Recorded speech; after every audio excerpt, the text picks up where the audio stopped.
Grizzlies fans, welcome back. It is the second half of a back-to-back. The Grizzlies are home today, taking on the Boston Celtics. Joining me from literally inside the arena is John Karalis. Thank you for coming on. My pleasure. Okay, this one. Okay, all right. I'm going to set it up. The Grizzlies are coming off a come from behind victory yesterday against the Spurs. Mhm. Life is good. We're feeling great. The Celtics are on a 5-game win streak. Their last game on Friday in Toronto. That was a win for an in-season tournament game.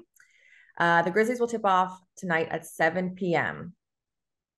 I did some digging, and I don't love this, John, but in the last 15 matchups between these two teams, the Grizzlies have won one. The Celtics have just had their number, and now they are the best team in the NBA right now, according to their record. And things are clicking. Things have clicked Yeah, with Porzingis. Things have clicked with Drew Holiday. Jalen and Jason just look good. yeah, it's How are working. the Celtics coming into this one? I mean, the Celtics. I think the addition of Porzingis has really been the biggest thing. Uh, but there are so many different elements to what's making the Celtics good right now. Porzingis is just a matchup problem. Mhm. He is, you can pick and pop, and he'll hit threes, and he'll hit threes from 30 feet. You can pick and roll, and he's 7'4". And he's like going to go out there and catch alley oops and finish in the paint. And they're using him to post up against matchups. So when a team switches and they're small, he can go out there and get a mismatch on the post and finish that way. And everything just kind of flows off of that. But you also have Jason Tatum taking a step forward. You have Drew Holiday coming in. When the Celtics lost Marcus Smart, I thought that was going to be a big hole to fill. And then all of a sudden, Drew Holiday comes around. And you're like, oh, okay, well that works. And Derek White is taking a big step forward and is playing really, really well. So it just all works right now. And the Celtics are still figuring themselves out. There's still a ways to go for them to reach their full potential, which is kind of scary because at 10-2, they've got the best record in the league. And I do think that they have a lot more to unlock on both ends of the court. And now every single one of those guys that you mentioned, Drew, Porzingis, Jalen, Jason, Derek White, all averaging double digits right now. The Grizzlies with just 3 active players who are averaging double digits in Desmond, Jaren, and Santi, because of course Marcus Smart is so sad. I'm so sad he's not playing today against his former team, Uh, but he is out for 3 to 5 weeks. Um,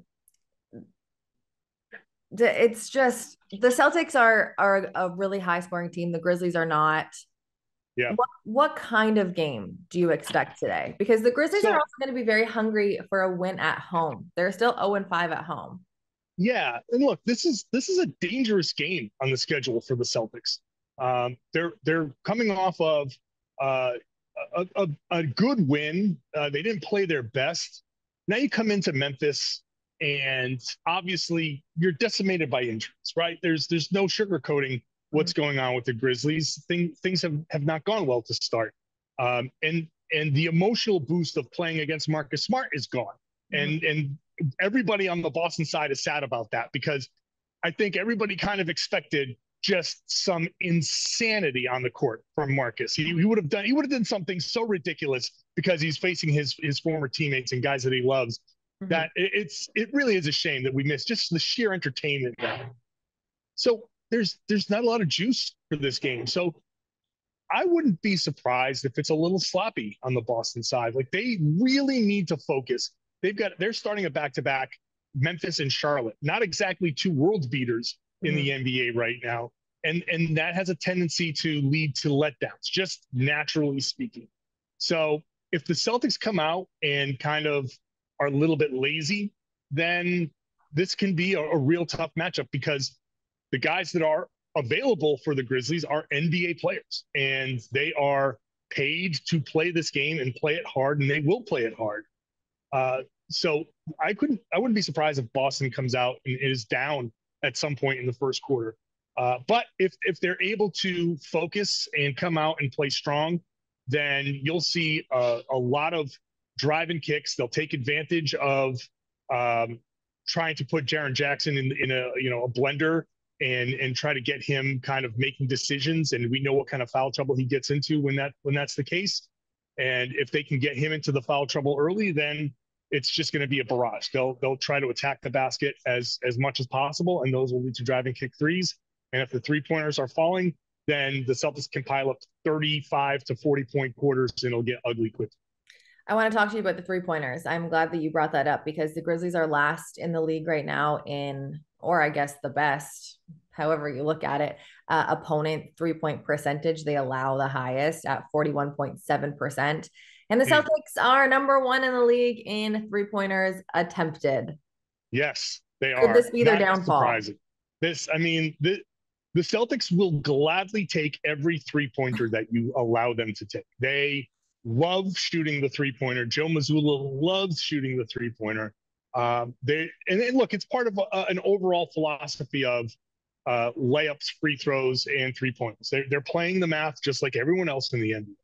And so you'll see a lot of drives that are, even if they're mildly contested, they'll kick out to corner threes. There'll be some time in these games where you'll say, geez, it looks like he kind of gave up a layup. It'll be somebody on the Celtics that looks like they passed on a semi-open layup, but they are so drilled into making the right rim reads and kicking those out, because when you collapse that defense, they know that they've got guys in those corners, and that's what they want. So they will take every 3-pointer available. And again, it goes to Jaren Jackson and his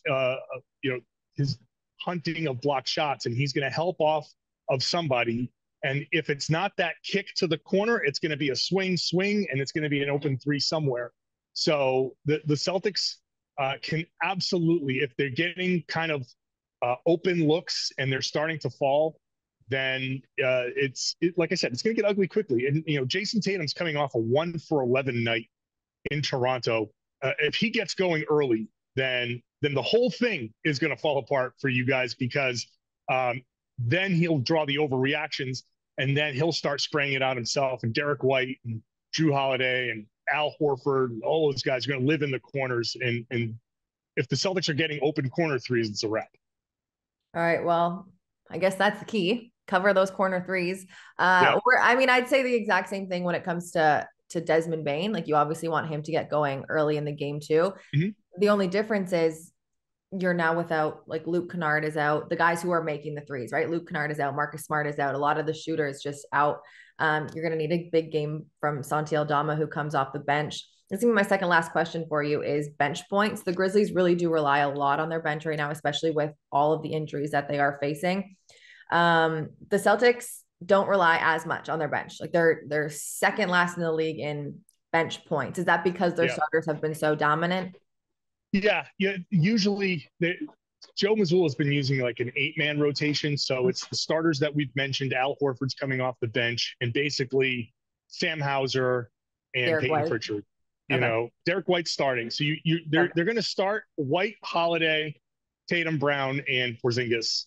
Al Horford's coming off the bench. It's a great starting lineup. And because that, like you said, that starting lineup is so dominant, you're getting 3 of their top 6 on the floor kind of at all times. They're not going really all too deep. Now, maybe this will be different because there's a question about Jaylen Brown and the strained groin that he suffered at the end of the Toronto game. So maybe they'll go a little bit deeper. The one single matchup you are most excited to watch today, like a one-on-one matchup.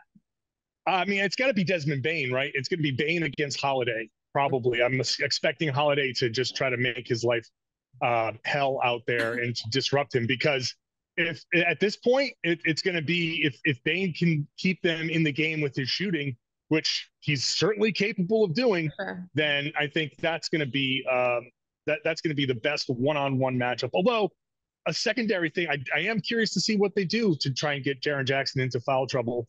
I know that's a weak point for him, so I'm going to see how they kind of attack him. Maybe not just high pick and rolls. Maybe there's going to be some creativity behind that. All right. So Dez and Jaren, Porzingis maybe, and Drew Holiday. It'll be fun. Let's see. It's going to be fun. John, thank you so much. I will see you in a few hours. And Grizzlies fans, this one tips off at 7 p.m. So make sure you are getting to FedEx Forum bright and early. Well, it won't be bright because the sun sets at 2 p.m. here. And you can watch the game on Bally Sports Southeast if you're at home.